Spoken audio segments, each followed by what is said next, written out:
Hello, नमस्कार. मी अमृता. पुन्हा एकदा तुम्हा सगळ्यांचं स्वागत माझ्या चॅनेलमध्ये. तर मग गेल्या वेळी आपण नवीन एक सदर घेऊन आलेले आहे मी, अक्षर पाठवणी या नावाचं, जे की माझ्या लग्नात मला एक खास आठवण भेट म्हणून माझ्या आईच्या सगळ्या सख्यांनी दिलं होतं. आणि माझ्या आईच्या सख्या म्हणजेच ऐलमा पैलमा अक्षरदेवा या सिंधुदुर्ग महिला साहित्यिक समूहातील सगळ्या महिला.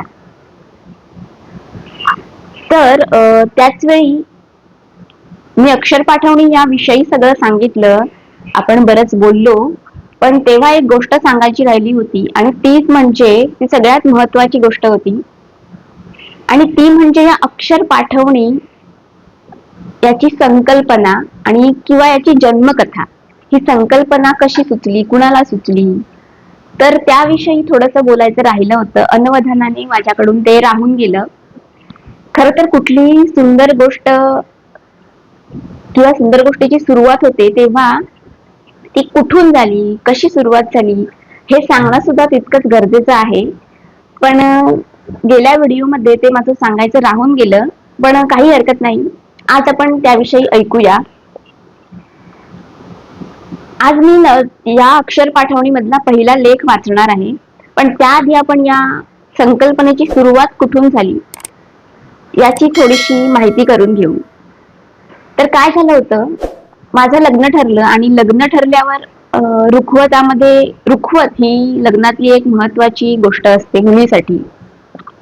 तर रुखवतामध्ये बाकी सगळ्या गोष्टी आर्टिफिशियल किंवा क्राफ्ट हे सगळं आलंच. पण त्यासोबत मला पुस्तकं वाचायची खूप आवड. त्यामुळे असंच बोलता बोलता मी एकदा आईला म्हटलं होतं की रुखवतासाठी तू मला पुस्तकच दे. पूर्ण टेबल जरी पुस्तकांनी भरलेलं असेल तरीही मला चालेल, असं मी त्यावेळेस आईला म्हणाले होते. आणि हे आमचं बोलणं आईने तिच्या या ऐलमा पैलमा अक्षरदेवा या समूहातील, या समूहाच्या ज्या सर्वे सर्व आहेत, वैशाली पंडित मॅडम, लेखिका वैशाली पंडित मॅडम यांच्याशी बोलताना ती हे सगळं बोलली. तेव्हा या वैशाली मॅडमच्या लक्षात आलं किंवा त्यांना हे सुचलं की पुस्तकच जर द्यायची म्हणते ती, तर आपण असं काहीतरी करूया जेणेकरून ती तिच्यासाठी खूप खास आठवण ठरेल, तिच्या संसारासाठी तिला उपयोगी पडेल. अशा काही गोष्टी आपण तिला लिहून देऊया आणि त्या अनुषंगाने आपण काहीतरी करूया, असं त्यांच्या मनात आलं आणि ती गोष्ट त्यांनी आईला बोलून दाखवली. आणि मग त्या म्हणाल्या की मी सगळ्या सख्यांना सांगते की सगळ्यांनी अमृतासाठी काहीतरी लिहून द्या, काही लेख लिहा, काही उपदेशपर सल्ले लिहा.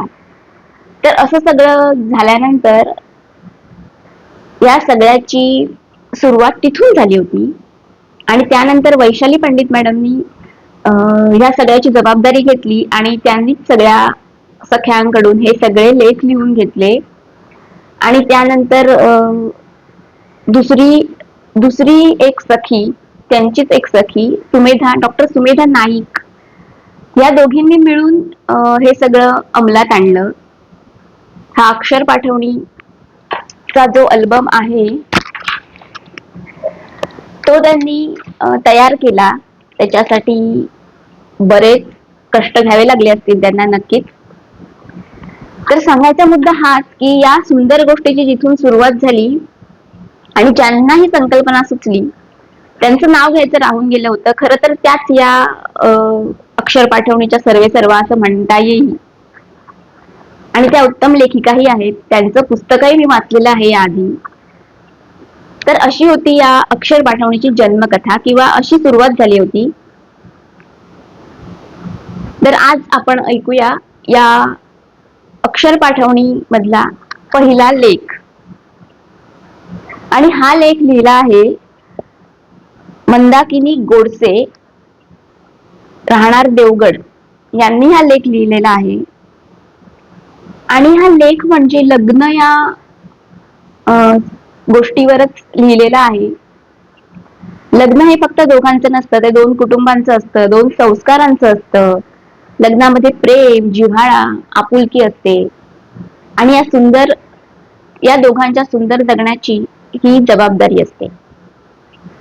तर याच नात्याविषयी किंवा लग्न या संस्थेविषयी मंदाकिनी मावशींनी खूप छान शब्दात लिहिलेला आहे.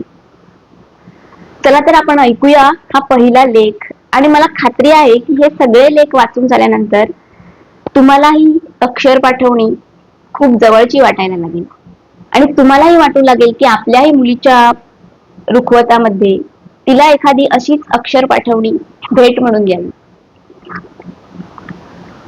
चला तर पहिला लेख वाचूया. लेखाचं नाव आहे कुर्यात सदा मंगलम. बघा, सुरुवात अक्षर पाठवणीची सुरुवातच किती छान झालेली आहे. लग्न जमलं, लग्न ठरलं, साखरपुडाही झाला, लग्न लागलं. लग्न या घटनेशी किती विविध प्रक्रिया संलग्न आहेत. लग्न या संस्कृत शब्दातला मूळ शब्द ग्न आणि त्याचा अर्थ आहे चिकटणे. उपवर व उपवधू याचं एकमेकांना चिकटणं असा शब्दशः अर्थ घेतला तरी त्याचा भावार्थ खूप विशाल आहे. एका लग्नामुळे अनेक नाती आपोआप जुळून येतात. मुलीची वधू होते, मुलाचा वर होतो, नववधू नवरदेव त्यांचे आई वडील व्याही होतात. तसेच ते सासू सासरेही होतात. सून जावई, दीर नणंदा, भाऊ भाऊजया, मेहुणे मेहुण्या, खूपसे वऱ्हाडी सगळे सोयरे गणगोत, किती नाती एकमेकांना चिकटतात. नात्यांचा एक कल्लोळच जमून जातो. वधूवरांच्या गळ्यातील पुष्पहारांसोबत शेल्या पदराला मारलेली गाठ अनेक नात्यांना बांधून घेते.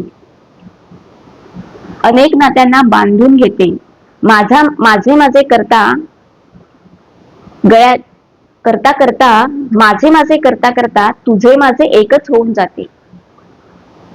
जन्मघराला माहेर हे गोड अभिधान प्राप्त होते.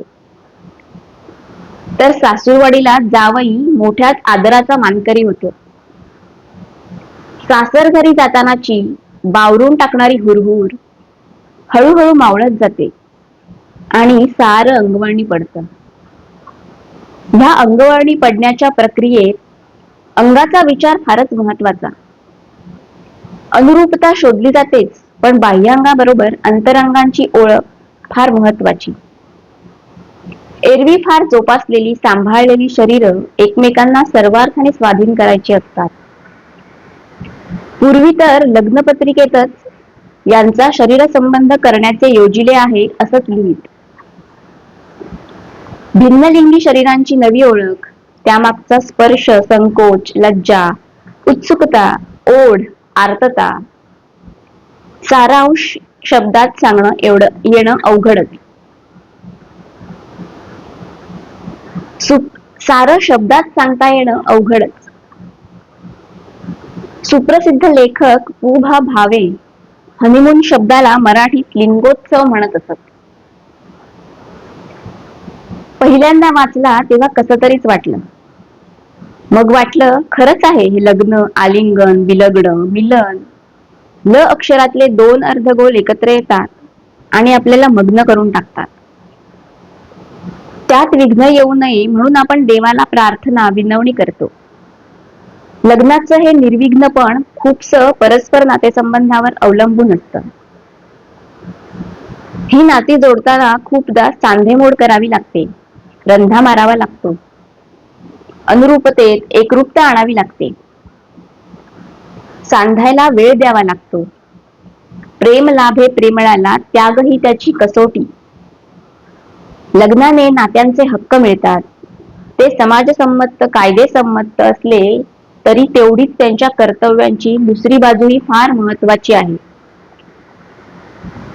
तीच खरी सुजाणतेची, सुसंस्कृतपणाची, कौशल्याची कसोटी असते.